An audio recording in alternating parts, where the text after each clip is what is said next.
প্রথমেই আমরা দেখব একটি উদাহরণ, one should have once his her pressure checked regularly.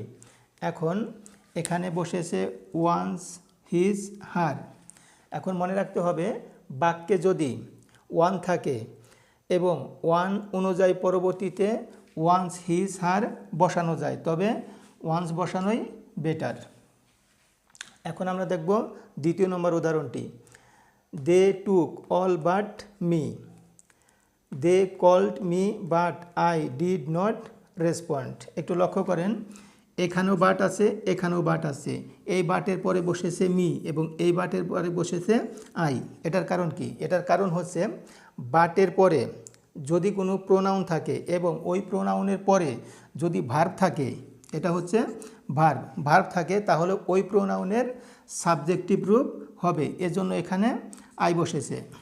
I think this is clear to everybody.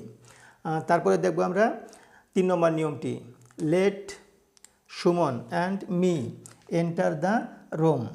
এখন এটা সবসময় মনে রাখতে হবে, লেটের পরে যখন কোনো প্রোনাউন আসবে ওই প্রোনাউনের অবজেক্টিভ রূপ হবে, এজন্য এখানে মি বসেছে। So thank you so much all, thank you.